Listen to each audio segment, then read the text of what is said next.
This show is brought to you by Directory.com, the safest way to hire a contractor. Good morning and welcome to Morning Brew with the Homeowners. I'm your host, Dmitry Lipinski, a former contractor with 20 years experience in the trade.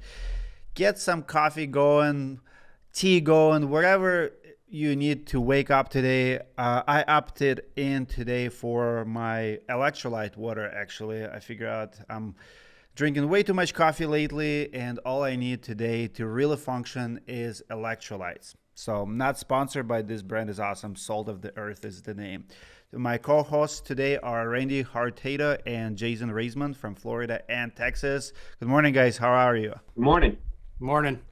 We have probably the spiciest questions from the homeowners today. I cannot wait to read you and discuss all of these questions that people have been sending us. If you have a question for us, you can text them to me. My number is 612-558-4881. I will respond to every single question. And if the question is good enough, we'll answer it publicly on this radio show. Guys, let's get to it. I cannot wait to share some of these stories because they are crazy. Let's start with this one. The first one comes from Miss Jen 170. My landlord paid a highly advertised company to install a new roof on Monday. One of the roofers was wearing flip-flops and another had his wife and children playing in my backyard. They installed the roof, which led to fire within a wall of my bathroom, same day as install. After fire department left, roofing company took that part of roof with them.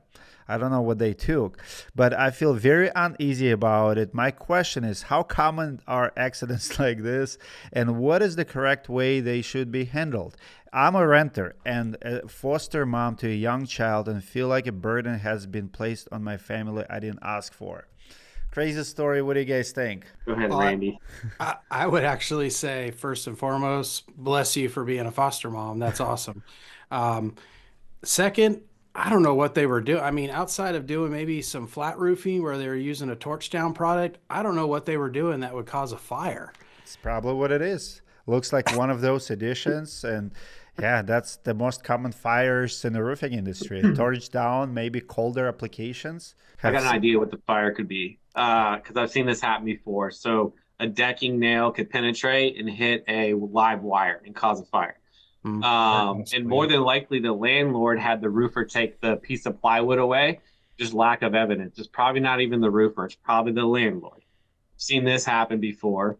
And props to the roofer. He's probably from Florida. He's wearing some sandals, and he might be hitting the beach afterwards. Not the greatest for your feet when you step on nails.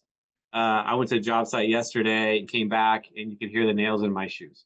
So I don't know any roofer that actually does wear sandals, but he's probably a Florida roofer if he does. But no, that's a bad sign. First and foremost, if any kids show up to a roofing job site or anything like that, totally unprofessional. Yeah. And more than likely, the roofing job itself is going to be unprofessional. But it could just be a simple accident on the fire, which sucks. More than likely, it was a live wire that got hit by a decking nail. Flip-flops is a no-no in my book. If anybody shows up at your job at flip-flops, I don't want to hate on roofers or tradesmen, but talking about safety, I've seen way too many legs being poked on the jobs, especially roofing jobs, right? Like flip-flops is just, I feel like it's disrespect. If you're professional, you have to walk professional, talk professional, dress professional, and flip-flops is a no-no. Kids, I've brought my kids to the jobs not to play, but to work. If I'm bringing my kids, they're not playing around. They're picking up nails and they're doing work, and they're getting paid for that. They should not be playing around. Another thing here too, big controversy. I've covered quite a few stories where tenant would publish negative review on a roofer, and big argument is, do they have a right to do that? Because they're not a customer, they're not paying the roofer. And I'm always siding with the tenant. I think tenant, because they live in a house, they have the right to share their experience. Even if they're not paying the bill, they're still interacting with the service provider. In my opinion, they can definitely write a negative review. So if you're the contractor, it's not a green light to do anything you want to do and behave whatever you want to do. Have a cold one on the front yard because it's not a homeowner, it's tenant, right? you have to be professional, even if you, I mean, if you work in a commercial property, nobody owns the building, but you still have to respect the residents. If you're a public worker on a public street, you still have to honor pedestrians and stuff. So you can't just say that, it's not my customer and I don't owe them anything. Do you guys agree with that statement or no? I agree. I think the tenant is really should be really important to the contractor. Making them happy is going to make the landlord happy, right? At the end of the day. But I also would say that a tenant can usually be more difficult to deal with than a landlord. I've seen that a lot, especially for small things like if you remove the satellite to install the shingles and make sure it's done right. A tenant's not going to be happy with that, where a landlord is going to be more acceptable to it, understanding that you're doing a good job, making sure that you remove that, put it back. But the tenant it's just not going to be happy with that. It's a little bit different. But I think you should always make the tenant happy because that makes the landlord happy in the end. I agree. Yeah. Randy looks like he doesn't agree. Well, the oxymoron here is that it says a really big company, a well-known company, and landlord in the same sentence. Generally, in our experience, landlords try to go with the cheapest possible guy. And so it's more than likely they were indulging a little bit in that portion of their story about it being a well-known roofing company. But everything else fits perfectly with what I've experienced with landlords oftentimes. I mean, in this case, I mean, think about it. Like, they set the house on fire. There are kids around, right? So, there's safety concerns. You cannot be mad at tenant for demanding explanation. I mean, as a contractor, I feel like I owe apology to anyone that, who is affected by my work. It could be even neighbors, like the way we do business and the way I teach contractors to act. You owe it to your neighbors. If music is loud, I mean, it's good practice. Go talk to other people. Don't be an ass and say that, I'm only responsible and accountable to the person who hired me. That's just not true. Let's go to the next one. A roof contractor gave me a quote on a roof in writing and took 50% deposit. He came back after signing a contract and wanted an additional $7,000. Said he figured the squares were wrong. Does he have to stick with the contract? He said his program was off and he demands more. The customers told him to give back deposit, but he is waiting. What's your take on it, guys? Looks like contractor made a big mistake. There's $7,000, not a change order, but just a mistake. Should he give money back? Go ahead, Randy.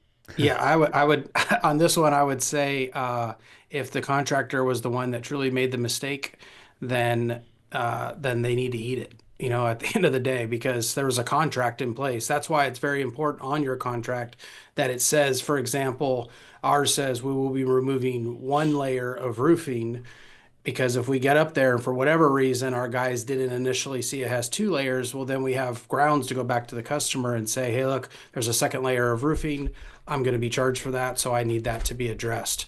But if he just left it ambiguous, we will replace the roof, then it's on him. Yeah, I can agree with Randy. I'd say there's some red flags here. If I was a customer, first thing I would do is get my 50% deposit back immediately. I wouldn't move forward if the roof hasn't been done and just find somebody else. This doesn't make me feel comfortable at all.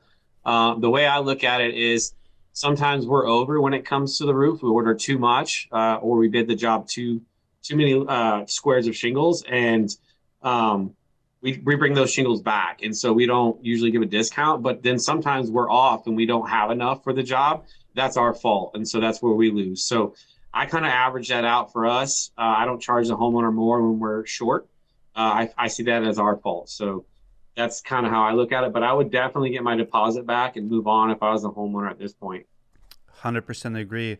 I'll share my story from my experience, and for all the contractors who are listening, this is a lesson for you. I remember years ago, it was 2013, 2014, one of the very first years in the roofing business.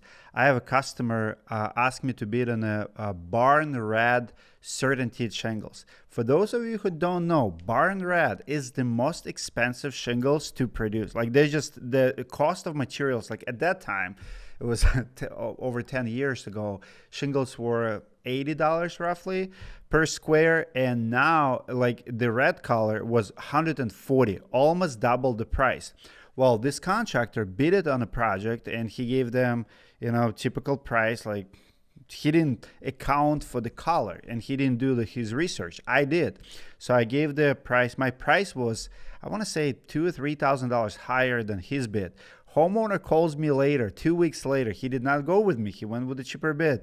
The contractor came back and says, I did not do my research. I need a couple more $1,000 for the red color. It cost more. And the contractor called me back, even though now it's the same price, my price and his price. And homeowner was not comfortable. If you make mistake like that, you cannot put it on the homeowner. You cannot ask for payment. You should eat it. That's my position. And I've won quite a few jobs because of that, because I did my research. So if you made a mistake, you either gonna return the money, but you cannot go back to the homeowner and say, pay me more because I made a mistake. That's just, you're in business to do it right in the first time, even during the estimate.